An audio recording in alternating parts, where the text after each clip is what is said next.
Hi there. I'm Martin Felsen of UrbanLab. I'm excited to continue speaking with you about CMAP's On to 2050 plan. Today, we'll focus on transportation. Specifically, we'll look at ideas for an integrated multimodal transit system which can seamlessly move people throughout the Chicago Metroplex. This mobility network leverages rapidly evolving technologies, which makes for an uncertain yet promising future. Before we jump into the 2050 plan directly, let's look at 6 principles that guided UrbanLab's thinking about transportation. Principle 1 is that transportation networks shape both land use patterns and urban form. In many contemporary cities, the interrelationship between mobility and urban form began long ago. Streets like Lincoln Avenue in Chicago and Broadway in New York City were originally walking trails. They were carved into the landscape by Native Americans. Many cities that are adapting to the 21st century are recapturing existing and abandoned transportation corridors. Like the 606 in Chicago or Atlanta's Beltline, pictured here, these corridors provide connectivity to spur growth. The Beltline's 33 miles of trails and parks are stimulating development all around them, as you can see here in this photo. In some cities, transportation has become key not only to mobility, but also to inclusion. Transportation can lessen inequality, especially for people living in communities with limited resources. These improbable escalators in Medellin, Colombia, are surgical and strategic public investments. The escalators link residents of the barrio to opportunities for work and education. The transportation network also increases a sense of shared public space and spurs new investments within communities. The escalators are an excellent example of how transportation shapes not just urban form, but also the quality and equity of urban life. The second principle is that the frequency, speed, and reliability of intercity transportation makes cities more competitive in the global economy. Investing in transportation for trade and economic advantage has always been essential to the success of cities. We can see the benefits of intercity linkages at this port in New Orleans. The port takes advantage of inexpensive shipping of goods on barges between cities throughout the middle of the country. The Port of New Orleans is directly connected to Chicago via the Mississippi, Illinois, and Chicago rivers. This barge is on its way from the Great Lakes toward New Orleans. Goods from around the world are shipped to this port in Long Beach, California. From here, some of this freight is shipped to rail yards in LA that connect directly to rail yards in Chicago. It only takes about 2 days for railroads to travel from LA to Chicago. The third principle is that the means of intercity transportation is strategic for cities and regions. For example, we can dream about the potential of high-speed rail between America's megaregions, which would emulate the success of high-speed rail in Asia and Europe. Conveniently linking skilled workforces is vital to the productivity of cities and individual opportunity. With high-speed rail, many cities could potentially be connected within a 3-hour travel time to Chicago, and this would promote numerous intercity exchanges. The fourth principle is that the location of transit stations and points of transfer creates value, particularly if we thoughtfully design connections between transportation and public space. Transfer points between transit and walking is vital. Transit-oriented developments, or TODs, come in many forms, but most begin with the concept of a quarter-mile to half-mile walking radius. Transit stations, like this L station here in Chicago, typically include a welcoming public realm, which doubles as a micro-city center. Evanston is a transit-oriented city. Here, density is connected to rail stops, mixed uses, and mixed-income housing options. The fifth principle is that design of transportation shapes our shared human experiences. When transportation and public space come together, our shared public realm takes shape most poignantly. Millennium Park hovers above Metra and South Shore commuter train tracks, probably as everybody knows. Transit stops can provide opportunities for cities to build identity. Transportation hubs like this one in Moscow can provide a sense of community through shared experience. These subway stations are works of art that transfer a sense of pride to citizens. Through design, we can help shape the form and function of the most distinct entryways into cities, like, for example, this train station in Madrid. And the sixth principle is that mobility has a lot to do with time, either wasting time or potentially using time to multitask. Most of you watching this video probably already combine walking, such as walking to school or work, with getting exercise, breathing fresh air, and having more social contact. But we've designed most of our newer cities without these sorts of multitasking mobility options.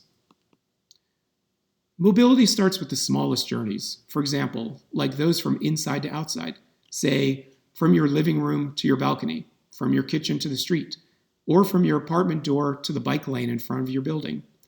These everyday pedestrian movements, pun intended, are vital to living a comfortable and convenient life. We might call these particular micro trips walkable buildings.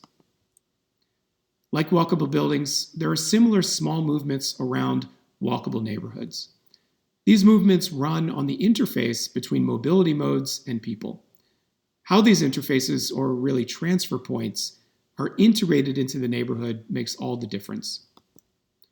From crossing the street to joining the bike lane or waiting for the bus on the corner, all of these small movements are opportunities for social encounters, that is, invitations for people to connect with one another. Urban designers recognize the twin concept of walkability and sociability that are in every single step and every built relationship in the city. Like in this image, walkability and sociability come together in the public realm. These are the places that, if well designed, can nurture citizenship by prompting people to spend more time participating in public life. There are a few fundamental design elements of walkable street patterns. These might seem overly simple and straightforward, but it's crucial to design them properly. We repeatedly use these elements throughout our design proposals for the 2050 plan. Intersections, corners, are both extremely important elements of street life. They are significant places, points for orientation, popular locations where people meet, and sites for commercial activities. One of the biggest challenges for walkability is simply crossing the streets safely. These standard pedestrian crossings with lights and zebra stripes are symbols of road safety. They are, however, often not enough as roads widen and pedestrian crossing times are shortened. So let's look at a few critical road elements that we maybe rarely pay attention to. This median here gives the pedestrian a safe haven partway across the street, making crossing the street easier and safer. Raised sidewalks and curb extensions prioritize pedestrians. These continuous walkways attempt to tame car movements and allow safer, smoother, and uninterrupted walking. More radically, curb removals redistribute the street in favor of slower and softer aspects of public life, prioritizing pedestrians over cars. Several other elements can be designed and introduced into the street to develop public life. Like in this photo here, we can add movable temporary benches and chairs. We can add trees and green infrastructure to cool the city, prevent flooding, add habitat, and save water. Kiosks provide useful services, spurring people to stay longer in the public realm. Cycling is inexpensive and accessible to most people. When thoughtfully designed, a cycle lane can improve the walking experience by protecting pedestrians from cars. There are many types of bicyclists, from everyday commuters to conversational cycling.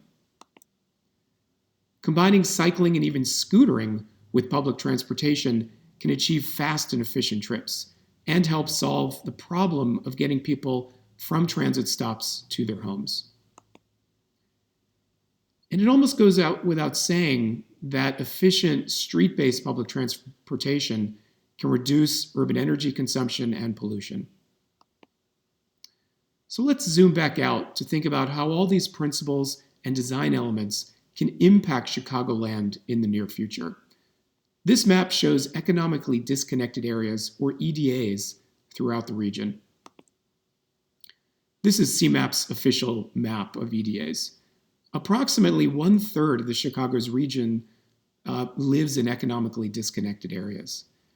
That is, out of 8.5 million people, 1/3 live in EDAs, approximately. These areas are least connected to prosperity and experience chronic low employment, population loss, and disinvestment. For the 2050 plan, we designed an integrated multimodal transit system that can help everyone contribute to and benefit from the Chicago economy.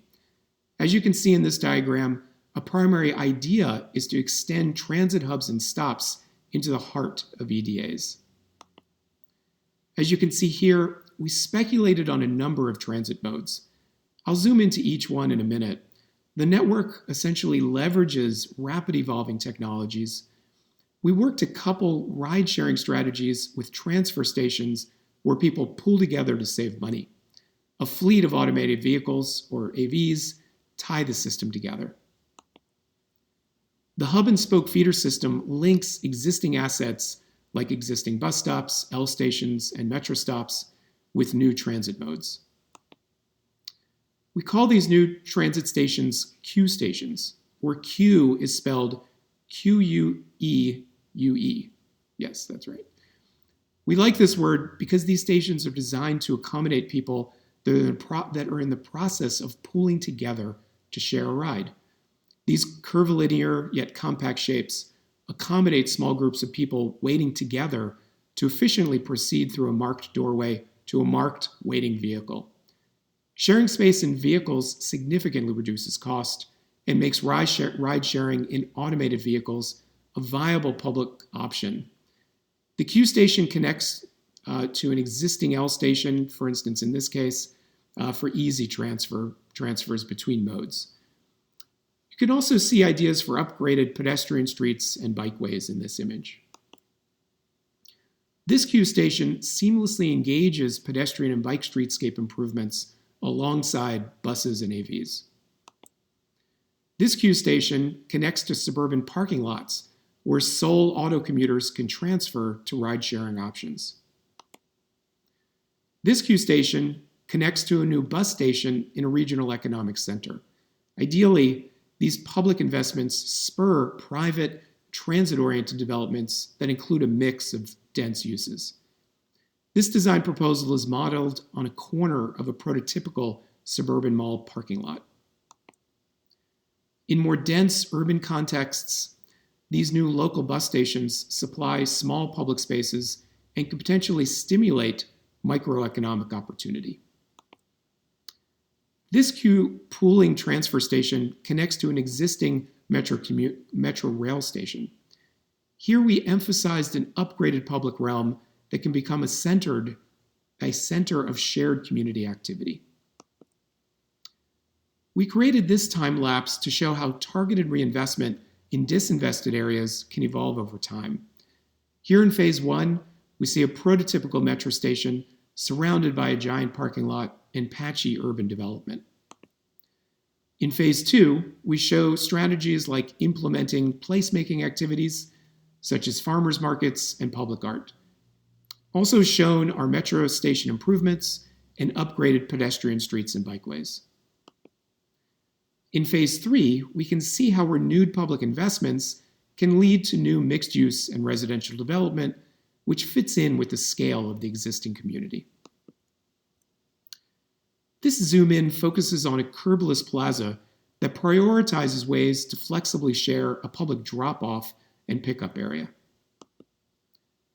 This new bike station connects to an existing metro station and a new Q station. Scooters and other last-mile solutions can cohabitate here as well. There's a simple logic that comes with street and sidewalk-based mobility. The various forms of transportation in the 2050 plan provide different solutions for a diverse population with different needs, especially the needs of people who are transit dependent. Creating a holistic, integrated approach makes it easier for everyone to get around in different and sometimes spontaneously changing circumstances. Ideally, the smallest and shortest trips connect and feed into the larger and longer ones. Streets often make up 30% or more of the open space in a city. We all own this space together, so let's continually find opportunities to redesign that 30% to keep us all healthy, happy, and connected.